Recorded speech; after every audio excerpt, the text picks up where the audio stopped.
امریکہ کو سب سے زیادہ خطرہ پاکستان سے ہے۔ پاکستان سے امریکہ 12,000 کلومیٹر کی مسافت پر ہے۔ پاکستان کے پاس 3,500 کلومیٹر کی مسافت طے کرنے والی میزائلز ہیں، میکسیمم اس سے زیادہ پاکستان کے پاس میزائلز نہیں ہیں۔ پاکستان کے ہتھیاروں کے ساتھ یہ کہا جاتا ہے کہ یہ اسلامی ہتھیار ہیں، تو مسلمانوں کی خلافت عثمانیہ اس کو تباہ کرنے کی وجہ کیا تھی؟ بسم اللہ والصلاة والسلام علی رسول اللہ۔ یہ ویڈیو نہایت ہی اہم ہے، ویڈیو کو مکمل لازمی دیکھیے۔ اسلام اور کفر دو متضاد چیزیں ہیں کہ جن کا ملاپ کبھی نہیں ہو سکتا، یعنی اسلام اور کفر کبھی ایک جیسے برابر نہیں ہو سکتے اور نہ ہی یہ کبھی مل کر رہ سکتے ہیں، کیونکہ اسلام امن کا درس دیتا ہے اور جو کفر ہے وہ انتشار وغیرہ ان چیزوں کو وہ پروموٹ کرتا ہے۔ اب جو اسلام ہے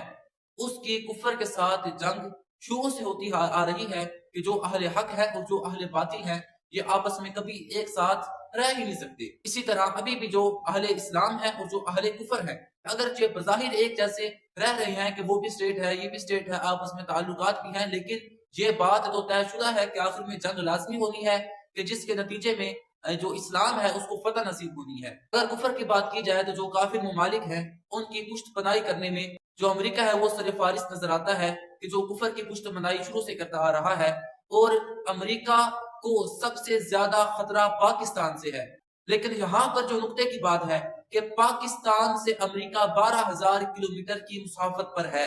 اگر پاکستان اور امریکہ کی جنگ ہوتی ہے تو پاکستان کو 12,000 کلومیٹر مسافت طے کرنے والے میزائلز اور ایسے ہتھیار کی ضرورت پڑے گی، جبکہ دیکھا جائے تو پاکستان کے پاس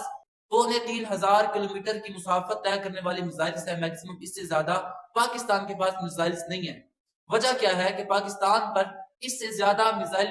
بنانے پر پابندی عائد کی گئی ہے امریکہ کی جانب سے اور اس طرح کے دوسرے کافر ممالک کی جانب سے کہ پاکستان اس سے زیادہ رینج والے میزائلز بنا ہی نہیں سکتا۔ ایسا کیوں کیا جا رہا ہے؟ اگر امریکہ کی بات کی جائے، امریکہ جتنے مرضی رینج والے میزائلز بنائے، یہ نہیں کہا جاتا کہ یہ جو ہے نصرانی میزائل ہے۔ اگر اسرائیل کی بات کی جائے تو وہ جتنے مرضی رینج والے میزائل بنائے، کبھی یہ نہیں کہا جاتا کہ یہ یہودی میزائل ہے۔ اگر انڈیا کی بات کی جائے تو وہ جتنے مرضی ہتھیار بنائے، یہ نہیں کہا جاتا کہ یہ ہندو ہتھیار ہے۔ جب پاکستان کی بات کی جائے تو پاکستان کے ہتھیاروں کے ساتھ یہ کہا جاتا ہے کہ یہ اسلامی ہتھیار ہیں، اس کو مذہب کے ساتھ جوڑا جاتا ہے کہ جس کی بنیاد پر اس پر پابندی لگائی جاتی ہے کہ پاکستان اس سے زیادہ ہتھیار نہیں بنا سکتا، اور اسی طرح پاکستان میں رہنے والے جو مسلمان ہیں ان پر پابندی لگائی جاتی ہے کہ وہ لوگ اتنی تعلیم سے زیادہ تعلیم حاصل نہیں کر سکتے کہ کہیں ایسا نہ ہو کہ یہ لوگ جو ہے وہ ہتھیار بنا لیں، یہ لوگ ہمارے خلاف کھڑے ہو جائیں۔ جیسا آپ نے دیکھا ہوگا کہ ڈاکٹر عبدالقدیر خان رحمہ اللہ تعالی آپ کے ساتھ ان لوگوں نے کیا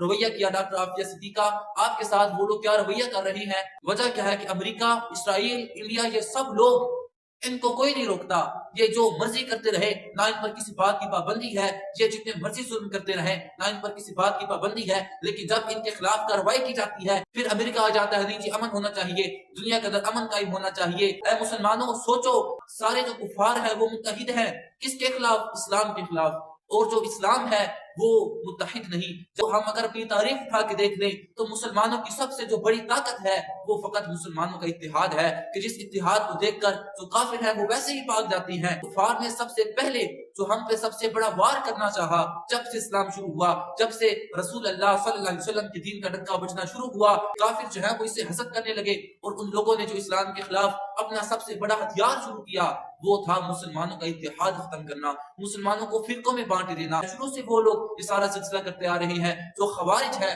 سب سے پہلے ان لوگوں کو مسلمانوں کے اندر ڈالا گیا کہ یہ لوگ مسلمانوں کی صفوں کے اندر جا کر ان کے اندر انتشار برپا کریں۔ اس کے بعد جو روافظ ہیں یہ بھی یہود و نصارہ کی بھیجی ہوئی قوم ہے کہ جو مسلمانوں کے اندر انتشار برپا کر رہے ہیں۔ جو قادیانی ہیں یہود و نصارہ کی پیداوار ہیں کہ جو مسلمانوں کے اندر انتشار برپا کر رہے ہیں، اور یہ لوگ ان کا جو سب سے بڑا مقصد ہے کہ یہ لوگ اگر ایک مرتبہ مسلمانوں کا اتحاد ختم انہوں نے کر دیا تو پھر مسلمانوں کو تباہ کرنا ان کے لیے کوئی بڑی بات نہیں رہے گی۔ اگر حال ہی میں دیکھا جائے تو مسلمانوں کی خلافت عثمانیہ اس کو تباہ کرنے کی وجہ کیا تھی؟ جب سے خلافت عثمانیہ کو انہوں نے تباہ کیا اس دن سے لے کر